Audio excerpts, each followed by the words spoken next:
So I've done a video now about VTuber terminology, and I've done a couple of videos about things that included information about idol culture or that talked about how you're not really VTubers' friends or stuff like that. But there's been a couple of divided comments talking about how parasocialism is bad or parasocialism is good, or how they like idol culture and they don't want to get rid of it, or how idol culture is the devil or stuff like that. And I think there's been a little bit of a misunderstanding on my take on it. So I wanted to try and take some time to try to explain to you guys what parasocialism means in VTubing and why it's not actually a bad thing. Just a bit of a disclaimer for you guys, I do think that it's not a good thing if you don't separate it from reality. If you think of parasocialism and you think, like, this is legitimately my friend and stuff like that, that's not actually what I'm talking about in this video. That's actually what I was talking about in my last video about friendships. I think that if you are at a point where you think that you legitimately are friends with someone, you probably need a reality check and you probably need to look at that video because I think it'll help you out. But that's not what I'm talking about in this one. In this one, I'm talking about healthy fantasy. So I know there's been a lot of discussion about parasocialism in recent years, especially on YouTube and stuff like that, but let me just read out the dictionary definition of parasocial for you to start us off. Parasocial is involving or relating to a connection between a person and someone they do not know personally. For example, a famous person or a character in a book. I'm assuming that a lot of my audience doesn't tend to watch a lot of facecam streamers or a lot of facecam content creators, so I would like to point you guys towards a video that was made by Carolyn Easom recently. It was only 3 weeks ago, talking about parasocial relationships, and I think that her video is kind of what I'm going to be getting at today too, but in VTuber context, it's a little bit different than in a normal content creator context with parasocialism. Before I get into the VTuber context of things, let me just restate one of the points in her video first. I don't think that parasocialism is actually that bad. I think that it's actually kind of a good thing, and I think that a lot of humans in general are parasocial. It's not even necessarily towards content creators only. There's things like being parasocial towards a sports influencer, or not influencer, but I don't really know what to call them. I'm not a sports ball fan, or to a pop star, or to an author. Maybe you connect really well with a book that an author wrote, and you feel like that message really applies to your normal life, and you feel kind of a connection to the author in that way. Parasocialism is rampant in our society in a good way. It's not like a bad thing. It's okay to connect with people. It's okay to feel some sort of connection to people who you don't know, because in the end, all of us are human beings that are searching for some sort of connection and searching for understanding in the world. If we can find that through a creator, through an actor, through some sort of person that is doing something that we enjoy, then that's okay. But I feel like in a VTuber context, it actually goes a little bit further than that. These aren't just people that you are connecting with because of their hobbies and stuff like that. These are people that are actually actively selling you a fantasy in some cases. Sometimes they are actually acting like they are your girlfriend. Sometimes they are actually acting like they are your best friend, and every day that they see you is like the highlight of their day, you know? These VTubers are playing up a fantasy so that you can enjoy that kind of experience, even if you don't have that in your daily lives.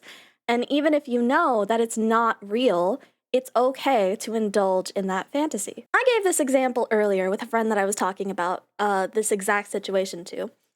I'm currently watching Bridgerton. If you don't know what that is, it is a period drama sort of thing. It's about England and debutantes and dating and fucking. And it's kind of like a romantic sort of thing. It's kind of I mean, you know, it's one of them. It's kind of like a K-drama, but English. And I am indulging in that sort of thing. I am indulging in that fantasy. I'm enjoying the characters. I'm maybe relating to some characters, maybe not relating to some characters. It doesn't really matter. The point is, I know that it's all just a fantasy, and at the end of the day, I know that I can walk away from it. In a lot of cases, VTubing is the same sort of thing. VTubers are usually playing some sort of a character. They usually create themselves some lore, they maybe make a backstory, they maybe, up their enthusiasm when they're talking to you, maybe they're trying to, play up sort of situations with you, maybe they're trying to make it seem like they like you a lot more than they actually do. Maybe they're trying to act yandere with you. I have a friend that does yandere roleplay all the time. No, I'm sorry, it's not roleplay. She actually loves you. But the point is, right?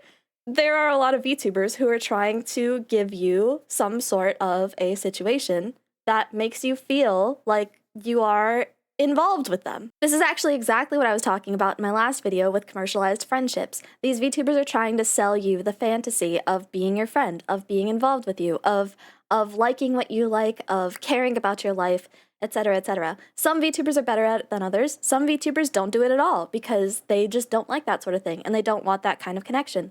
That's also okay.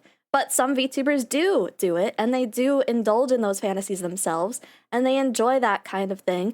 They like playing the girlfriend experience character. They like being called everyone's friend. They like being in those sort of situations. The only thing that I meant from my last video was that you as a person have to have some standards, and you have to be able to disconnect yourself from that, because some people can't. Some people look at these people and they genuinely think they love them. And that's when it gets dangerous. I think that's where parasocialism, there's like a line drawn for me. Because in those situations, it's dangerous not only for the fans, but also for the VTubers. Because, there are stalkers, there's crazy people who go around trying to... I don't know. You've all probably seen Oshinoko, right? VTubers are getting in relationships on the back end. VTubers have personal lives. There's a lot of things that you need to be able to separate yourself from and realize that it's not real. It is a fantasy if they are doing those sort of things. And you need to be able to look at yourself and think, I want to have genuine friendships and I want to be able to make those connections. And I know that these aren't real. But at the same time, I don't think it's worth it to judge people if they enjoy those sort of situations. I don't think it's worth it to worry about what other people like to present to people. If people like to do girlfriend experience content, that's fine. If they want to pretend to be like their viewers' best friends ever, that's fine. I think it's perfectly okay to indulge in these sort of fantasies and to have these sort of fantasies, and that's probably part of the reason why ASMR content has been popping off so much, and how there's ASMR roleplay scenarios where people will go and they'll listen to somebody like pretend to be their boyfriend when they wake up in the morning and they're right next to them, and you get the sexy morning voice and stuff like that. People like to have fantasy, and fantasy is not a bad thing, but you just have to be able to separate that from your real life and your real existence. You have to know that it's not an actual connection. That is the main problem, I think, that people have with parasocialism. A lot of the time, there are people who don't know how to disconnect. There's a lot of people who don't know the healthy way to deal with these kind of feelings. They just kind of toss everything at a person, and then they expect something back in return, and they get angry when they're not getting it, and they feel entitled to a person, and they feel like, you should be the one that marries me. You're trying to sell me this fantasy.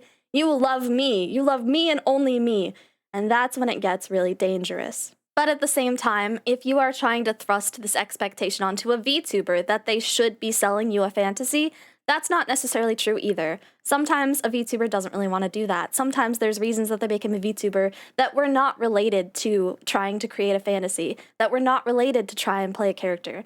I have a friend who was a facecam streamer who became a VTuber because it's just a lot easier. It's a lot nicer to have like a model to represent yourself instead of having to put your face all over the internet. There's a lot of women who do it because they like the anonymity that it gives them. I personally like being a VTuber not only because I drew and created my own avatar and I like being able to showcase my art in that way, but also because I like the idea that if I want to move on from content creation, no one will know who I was. And there won't be a situation where someone finds me out on the street or something like that, and they're like, oh my god, you're Cozy Chew, because they have no idea what I look like. They have no idea who I am. They have no idea where I am. I am Cozy. I am an alpaca on the internet. And I think it's good to have that kind of separation for myself, but I'm not playing a character, really. I'm playing up the good parts about myself, but I'm not selling you a fantasy of being like a cutesy, idly kind of girl. I am just myself. And in some cases, that's all that a VTuber wants to be. In conclusion, basically, just be safe. If you really enjoy having a fantasy and indulging in characters in VTubing, that is perfectly okay. And I think that it's fine if you're seeking out VTubers that follow that sort of trend, and you don't really like or want to watch VTubers that are just themselves and are being too real. I think it's okay to decide that that's the kind of content that you want to experience, and you don't want to experience real people with virtual avatars. Perfectly okay. Perfectly fine. I think it's also okay if you do want to avoid things like girlfriend experience stuff, if you feel uncomfortable with this character behind the screen trying to pretend that they're so close to you. If you want that kind of separation, I think that's fine too. There's different styles of content for different people, and I think it's really important that we just are safe with it. As long as you know that you are just trying to indulge in fantasy, as long as you know that these are not like actual friends, it's okay. Do whatever you want. It's fine. That's about it. I just want to do a quick rant about parasocialism and stuff. I really do suggest watching Caroline's video, though, because I feel like that goes over the face cam aspect a little bit more. I feel like VTubers tend to play characters a lot more because we can play characters a lot more. We can be an anime girl on the internet, and it actually is a little bit easier to sell that character. But real people, less so. So definitely check out that video, and thanks for stopping by mine. See ya!